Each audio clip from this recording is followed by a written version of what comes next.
Riley didn't tell anyone. Not even her best friend. Because how do you explain it to your own mother? That you might be in trouble before you even understand what's happening yourself? She was scared. She was silent. And Kandi had no idea what was coming. It started with a quiet fear. Not a loud scream. Just a soft voice in Riley's mind saying, "Something's not right." It was a regular morning. Riley woke up to her phone buzzing. Just like any other day. Sunlight peeked through the window. But something felt different. She sat up in bed slowly. Her stomach felt tight. Not painful. Just off. She reached over to grab her journal. Opened the small calendar inside. Then her eyes froze. She counted again. Twice. She was late. Not by 1 day. Not by 2. Almost a full week. Riley's breath caught in her throat. She sat still, like time had stopped. She whispered to herself, "No, that can't be right." She flipped through past pages in her journal. Everything had been on time before. Never missed. Never late. But now, something was wrong. She stood up. I looked in the mirror. Her hands were shaking. Maybe I'm just stressed, she told herself. Maybe school is messing with my body. That happens, right? But deep inside, her heart was racing. Riley came downstairs. Kandi was in the kitchen making toast. "Good morning, baby," Kandi said, smiling. Riley forced a smile back. "Morning. You okay? You look a little pale." "Just tired," Riley lied. "Didn't sleep well." She sat down and pushed her eggs around the plate. Her appetite was gone. Kandi raised an eyebrow but didn't say anything. "Well, eat a little something. You need energy." Riley nodded without speaking. Inside, her mind was spinning. What if this is real? What if I'm... She couldn't finish the thought. It was too scary. Too big. She quickly grabbed her bag. "I gotta go. I'm gonna be late." "Wait, you forgot your water," Kandi called out. "It's okay, I'm fine." The door closed behind her. Outside, Riley finally let her fear show on her face. Tears welled up in her eyes. She walked fast down the street, pretending everything was normal. But her heart was screaming. What am I gonna do? I can't tell Mom. Not yet. When you're young and scared, you don't always look for help. Sometimes, you just open Google and pray it gives you the answer. Riley sat in the back corner of the school library. It was quiet. Almost too quiet. She opened her laptop slowly, checking left and right. No one was watching. She typed in the search bar. Is it normal to miss a period at 16? She hit enter. And that's when it got worse. Page after page. Scary headlines. Confusing words. Different answers. Some said stress could cause it. Some said diet. Change in routine. But others said something else. Something Riley wasn't ready to hear. Early signs. Possible symptoms. What it could mean if you're late. Riley closed the laptop quickly. Her breathing got faster. She leaned back in her chair, heart pounding. No. I can't deal with this right now. Later that day, Riley's friend Maya walked up. Hey, you okay? You've been quiet all day. Riley forced a smile. Yeah, just didn't sleep. Maya looked at her, concerned. You sure? Riley nodded too quickly. Totally. Just homework stress. Maya didn't believe her. But she didn't push. Okay, well, let me know if you need anything. Riley wanted to tell her. She almost did. But then the fear returned. What if she tells someone? What if I'm wrong? What if I ruin everything? So she stayed silent. Riley sat on her bed with her calendar open. She counted the days again. And again. Still late. Still scared. She pulled out a pen and circled the current day. Then circled the one when everything should have happened. So many empty squares in between. So many unanswered questions. She thought about going to the store. Maybe buying a test. But what if someone saw her? What if the cashier knew her mom? What if the bag made noise? What if she got caught? She tossed her notebook to the floor. Covered her face with her hands. And whispered, I'm not ready. I can't do this. I can't tell her. Kandi was folding laundry on the couch. She looked up at the ceiling. She could feel something was wrong. Mother's instinct. But she didn't know what. Not yet. A mother always knows. Even when you lie. Even when you smile. She sees the silence behind your eyes. It had been 4 quiet days. Riley hadn't said much. She'd smile at Kandi. Say, I'm fine. But the light in her eyes was missing. Kandi noticed. One afternoon, Kandi stood outside Riley's room. The door was open just a little. Inside, Riley sat on her bed, staring at the ceiling. No music. No phone. No laughter. Just stillness.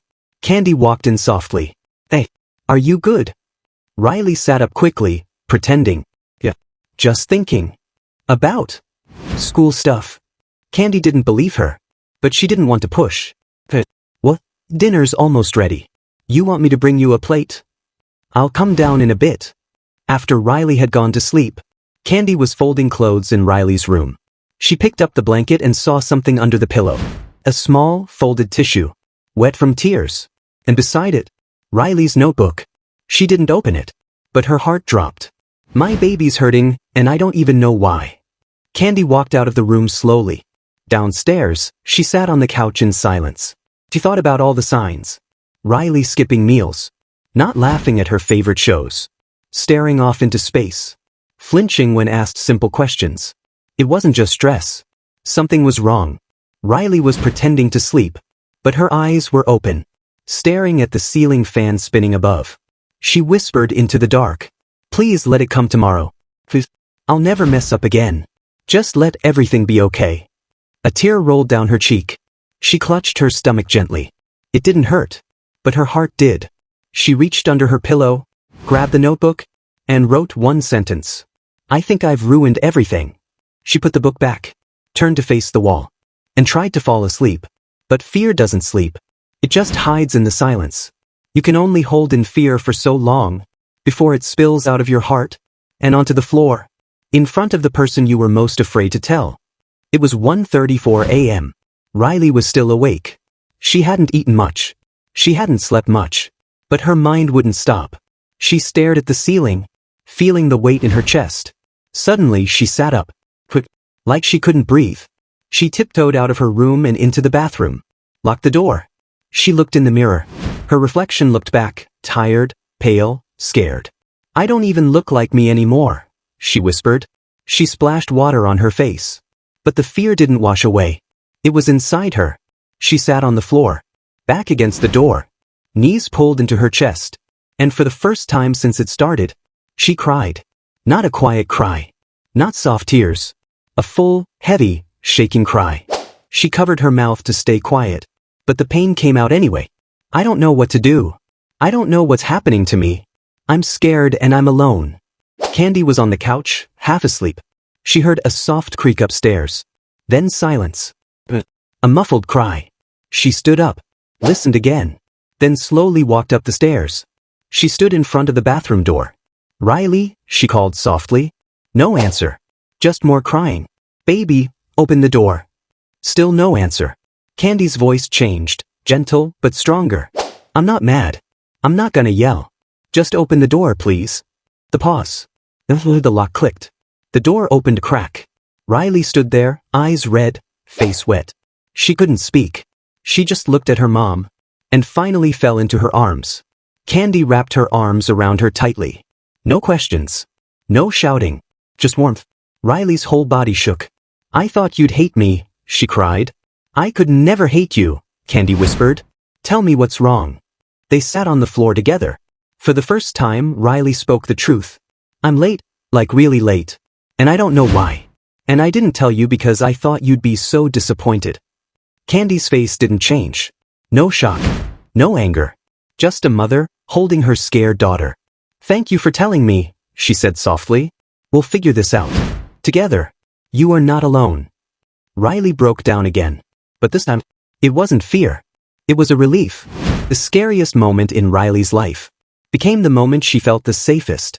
Not because the fear disappeared, but because someone finally sat beside it with her. The next morning, the house was quiet. Kandi made breakfast. Riley sat at the table looking down. She hadn't touched her food. Eat what you can, Kandi said gently. We're going to the doctor in an hour. Riley nodded. Will it hurt? No, baby. Just some questions. Just to check. That's all. What if it's something bad? Kandi reached across the table and held her hand. Then we'll face it together. Riley stared out the window. Her hands were in her lap, holding a tissue tightly. Kandi kept glancing over. She wanted to say something wise. Something comforting. But sometimes just being there is enough. They walked in, filled out forms, waited in a quiet room. Riley's foot tapped nervously. Kandi put her arm around her. The nurse called them in, checked Riley's health, asked gentle questions, took notes. Then the doctor spoke softly. There are many reasons periods can be delayed at your age, she said. Stress is a very common one. So is a change in sleep or eating. She smiled warmly. But after checking everything, it looks like your body is just reacting to stress. You're okay. Riley sat still, then blinked. So, I'm not? You're not, the doctor said gently. Riley looked at Kandi. Tears formed in her eyes, this time from relief. Kandi reached over and hugged her. Thank you, Riley whispered. You're welcome, sweet girl, the doctor smiled. And next time, don't be afraid to ask sooner. Riley nodded. I won't. That night, Kandi brought hot chocolate into Riley's room. You were really brave today, she said. I didn't feel brave, Riley whispered. Bravery isn't about feeling strong, Kandi said. It's about showing up anyway. They sat in silence for a moment. Then Riley asked, Are you mad that I didn't tell you sooner? Kandi smiled softly. No. I was scared too. Scared something was wrong. Scared I was failing you as a mom. Riley looked up. You didn't fail me. They hugged again. Longer this time. Like two hearts saying everything their mouths couldn't. Riley didn't wake up feeling perfect. But she did wake up feeling lighter. Fear didn't leave overnight. But love came in and stayed. A few days had passed. Riley was slowly returning to herself. She smiled more. She ate with her mom again. And when her favorite show came on, she actually laughed. It wasn't fake this time. It was real. She sat by her window one evening, writing quietly. The sky outside was soft and pink. She wrote, Asterisk, I thought hiding my fear would keep me safe. But it only made me feel more alone. Telling the truth didn't fix everything. But it made me feel held. And sometimes that's all we need. She closed the book gently. Kandi knocked on Riley's door. Are you busy? No. Just writing. Kandi sat beside her on the bed. I got you something. What? Kandi handed her a small velvet box.